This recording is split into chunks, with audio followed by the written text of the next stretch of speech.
Bollywood silver screen presenting Eden lake. इस कहानी की शुरुआत में नर्सरी स्कूल टीचर जेनी को दिखाया जाता है जो अपने बॉयफ्रेंड स्टीव टेलर के साथ कंट्री साइड जा रही है। दरअसल वहां पर एक लेक है जिसका नाम ईडन है और ये वहां पर हाइकिंग करने के लिए जाना चाहते हैं। और जब ये कंट्री साइड पहुंच जाते हैं तो इन्हें पता चलता है कि इन्हें लेक तक पहुंचने के लिए एक घने जंगल से होते हुए जाना पड़ेगा। और ये दोनों उस जंगल से होते हुए उस जगह तक पहुंच जाते हैं जहां पर एक लड़का बैठा होता है जिसका नाम एडम है। दरअसल एडम कीड़ों को जमा कर रहा होता है, साथ ही कुछ नोट्स बना रहा होता है। हालांकि जेनी उससे बात करने की कोशिश करती है लेकिन वो जेनी की किसी बात का कोई भी जवाब नहीं देता। इसके बाद जेनी और स्टीव इस जगह को एंजॉय करना शुरू कर देते हैं और तभी वो देखते हैं कि एडम के पास कुछ लड़के आते हैं जो उसे परेशान कर रहे होते हैं, इसीलिए एडम वहां से चला जाता है। इसके बाद जेनी और स्टीव लेक के पास लेट जाते हैं। जेनी की आंख लग जाती है और तभी एक डॉग के भौंकने की आवाज से जेनी की आंख खुल जाती है। जेनी इस डॉग को देखकर डर जाती है। दरअसल यहाँ पर वो लड़के जिन्होंने एडम को भगाया था ये उन्हीं का डॉग होता है। वो अपने डॉग को वापस बुला लेते हैं और अब स्टीव लेक के अंदर स्विमिंग करने के लिए चला जाता है। जेनी लेक के किनारे बैठी होती है और एक बार फिर से वही डॉग उस पर भौंकता है। वो उसके पास आ जाता है। स्टीव लेक के अंदर से सब कुछ देखता है। उसे देखकर गुस्सा आता है, इसीलिए वो उन लड़कों के पास जाता है, उन्हें समझाने की कोशिश करता है लेकिन ये सब के सब बहुत बदतमीज होते हैं। ये स्टीव का मजाक उड़ाते हैं। स्टीव अपने टूर को खराब नहीं करना चाहता, इसीलिए वो उन लड़कों को कुछ नहीं कहता और वापस आ जाता है। लेकिन ये अपनी शरारतों से बाज नहीं आते। ये जेनी को दूरबीन से देख रहे होते हैं पर कुछ ही देर बाद ये सब यहाँ से जाने लगते हैं। और इन लोगों के जाने के बाद जेनी और स्टीव रात यहीं पर गुजारने की तैयारी करते हैं। स्टीव अपने लिए टेंट लगाता है और जेनी लकड़ियां लेने के लिए जाती है पर तभी उसे झाड़ियों के पीछे से किसी की आवाज आती है। पर जेनी जब झाड़ियों की तरफ देखती है तो वहां पर कोई भी नहीं होता। अब रात को जब ये आग के पास बैठे होते हैं तो जेनी को बार बार ऐसा लगता है कि इनके आसपास कोई है पर इन्हें आसपास किसी के होने के कोई भी सबूत नहीं मिलते।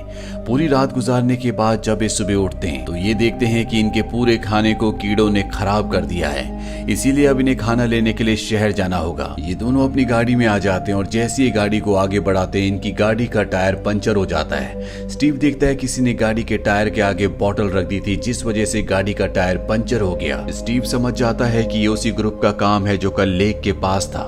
स्टीव अपनी गाड़ी का टायर चेंज करता है और जब वो शहर पहुंच जाता है तो वो देखता है कि वहां पर वही ग्रुप है जो कल उन्हें परेशान कर रहा था। स्टीव उनका पीछा करता है लेकिन वो भागने में कामयाब हो जाते हैं। इसके बाद ही दोनों के दोनों एक रेस्टोरेंट में आते हैं जहां पर स्टीव रेस्टोरेंट के ओनर से कहता है कि यहाँ पर एक बच्चों का ग्रुप है जो हमेशा साइकिल पर रहते हैं। वो बच्चे बहुत ज्यादा बदतमीज हैं पर रेस्टोरेंट की ओनर उसी को उल्टा सीधा कहना शुरू कर देती है। इसीलिए स्टीव जेनी के साथ यहाँ से अपनी गाड़ी से निकल जाता है। तभी वो रास्ते में एक घर के बाहर उन बच्चों की साइकिल्स देखता है और स्टीव समझ जाता है कि ये घर उन्हीं बच्चों का है।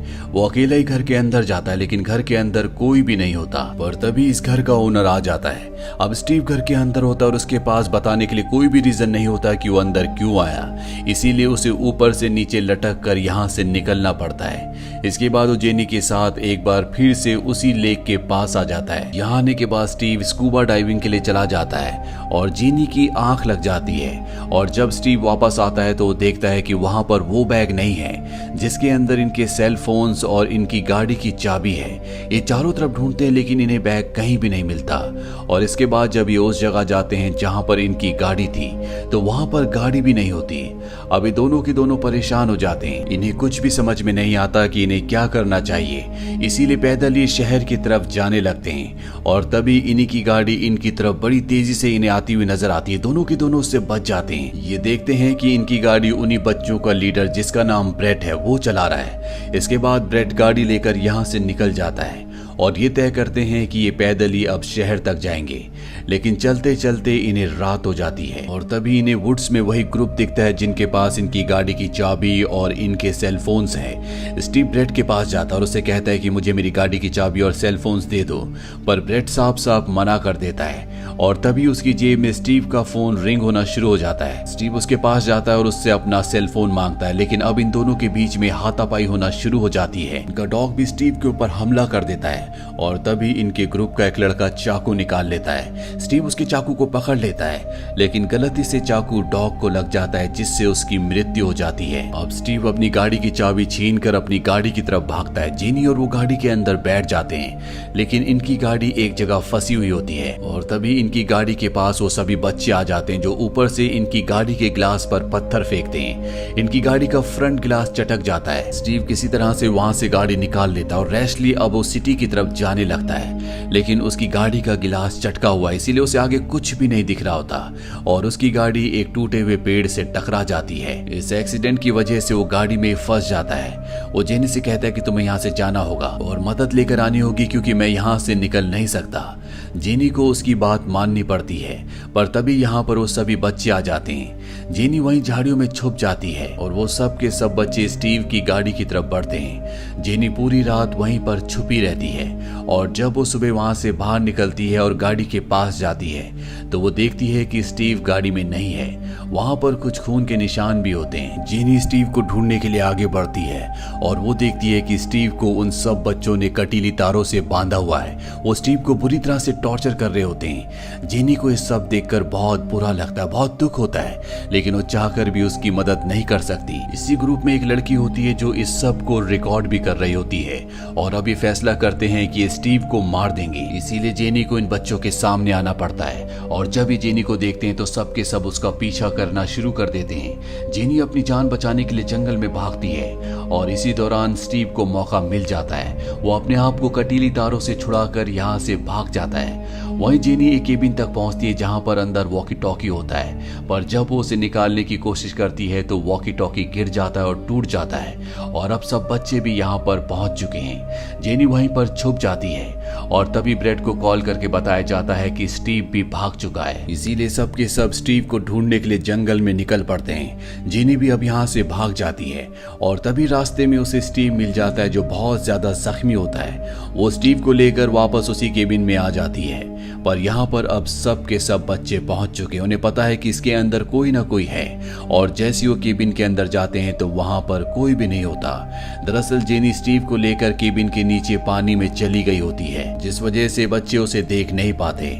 उनके जाने के बाद जेनी बाहर आती है और स्टीव को पत्तों के नीचे छुपाकर खुद मदद मांगने के लिए यहाँ से निकल पड़ती है। वो देखती है कि उस जंगल में कटीली तारों का एक पूरा बॉर्डर बना होता है। वो उसी के सारे जंगल से बाहर निकलना चाहती है और जब वो भाग रही होती है तो एक नुकीली लकड़ी उसके पैर के आर पार हो जाती है, जिससे वो जोर से चीखती है और अब ब्रेड और उसके सभी दोस्तों को पता चल जाता है कि जेनी किस तरफ है। वो सब के सब जेनी को पकड़ने के लिए उसी तरफ बढ़ चलते हैं। वहीं जेनी के सामने वही बच्चा आ जाता है जिसने उसे यहाँ पर सबसे पहले देखा था, जिसका नाम एडम है, जिसने उससे बात नहीं की थी। वो एडम से यहाँ से बाहर निकलने का रास्ता पूछती है।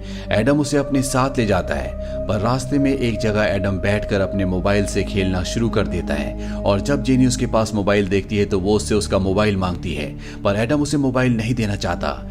इसीलिए जेनी उससे मोबाइल छीनने की कोशिश करती है और अब ब्रेड और उसके सभी साथी उसे चारों तरफ से घेर लेते हैं। यहाँ पर जेनी को पता चलता है कि एडम ने ही मैसेज करके इन सब को यहाँ पर बुलाया है। इसके बाद ये जेनी को लकड़ियों के साथ बांध देते हैं। यहाँ पर स्टीव को भी बांधा गया था और अब स्टीव की मृत्यु हो चुकी है। ब्रेड उन लकड़ियों पर आग लगा देता है जो उसने जेनी के चारों तरफ रखी थी।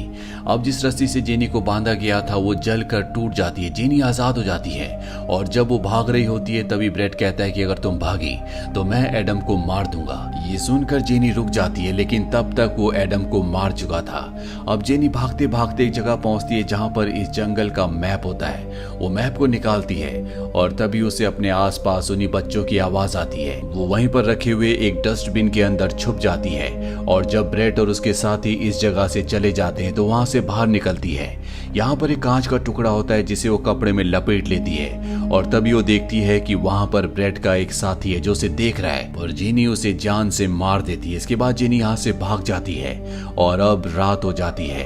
ब्रेड को अपने साथी की डेड बॉडी मिल जाती है जिससे उसे बहुत गुस्सा आता है, लेकिन ब्रेड का एक साथी अब यहाँ से निकलना चाहता है। ब्रेट उसे मना करता है लेकिन वो उसकी बात नहीं मानता, इसीलिए ब्रेट उसे मार मार कर जान से खत्म कर देता है। और जब इन्हीं के ग्रुप की लड़की ये सब कुछ देखती है तो वो डर जाती है, वो यहाँ से भाग जाती है।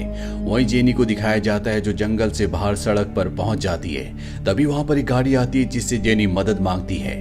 वो जेनी को गाड़ी में बिठा लेता है लेकिन वो लड़का गाड़ी को वापस जंगल के अंदर ले जाता है। वो कहता है कि मैं यहाँ पर किसी को ढूंढने के लिए आया हूँ। वो जंगल के एक कोने में ले जाकर गाड़ी को रोक देता है, पर जेनी को अब मौका मिल जाता है। वो गाड़ी को रिवर्स करती है, यहाँ से बाहर निकलने के लिए आगे बढ़ती है और तभी उसके सामने वही लड़की आ जाती है जो ब्रेट के ग्रुप की है, जो वहां से भाग गई थी। उसे नहीं पता होता कि इस गाड़ी को जेनी चला रही है। वो गाड़ी उसे रोकने के लिए कहती है पर जेनी उसे उड़ाकर यहाँ से आगे निकल जाती है। वो एक जगह पहुंचती है जहाँ पर लोग पार्टी कर रहे होते हैं, पर इससे पहले कि वो उन तक पहुंचती जेनी दर्द और चोट की वजह से बेहोश हो जाती है। और जब उसे होश आता है तो वो एक घर में होती है और ये घर और किसी का नहीं बल्कि ब्रेट का होता है। तभी ब्रेट अपने घर में फोन करता है और कहता है कि एक लड़की ने हमारे सारे दोस्तों को मार दिया। ब्रेट के डैड समझ जाते हैं कि यही वो लड़की है। अब जेनी यहाँ पर सबको एम्बुलेंस बुलाने के लिए कहती है लेकिन कोई भी एम्बुलेंस नहीं बुलाता। जेनी को समझ में आ जाता है कि ये ब्रेट का घर है, इसीलिए वो अपने आप को बाथरूम में लॉक कर देती है। पर कुछ ही देर में ब्रेट के फादर और घर के गेस्ट दरवाजा तोड़कर जेनी को बाहर निकालते हैं। जेनी देखती है कि उसके सामने ब्रेट है, वो सबको सब कुछ बताती है लेकिन उसकी बात पर कोई भी विश्वास नहीं करता। ब्रेट कहता है कि जेनी ने और उसके बॉयफ्रेंड स्टीव ने हमारे सभी दोस्तों को मार दिया। ब्रेट के फादर उसे ऊपर जाने के लिए कहते हैं और खुद जेनी को वॉशरूम के अंदर ले जाते हैं और इसके बाद हमें जेनी की चीखें सुनाई देती है। वहीं ब्रेट को दिखाया जाता है जो अपनी दोस्त की मोबाइल से, जिसने सभी मर्डर्स को, सभी टॉर्चर्स को रिकॉर्ड किया था, वो सारे डेटा को डिलीट कर देता है। इसके बाद वो स्टीव्स के सनग्लासेस पहनता है और ब्लैंकली वो मिरर में अपने आप को देखता रहता है। ये एक हॉरर थ्रिलर कहानी है जिसकी एंडिंग बहुत ज्यादा नेगेटिव है, लेकिन इस फिल्म में ये दिखाने की कोशिश की गई है कि डर क्या होता है, अपनी जान के लिए स्ट्रगल करना क्या होता है। ये फिल्म ईयर 2008 में रिलीज हुई थी। IMDb पर इसकी रेटिंग है 6.8। उम्मीद करते हैं कि ये कहानी आपको पसंद आई होगी।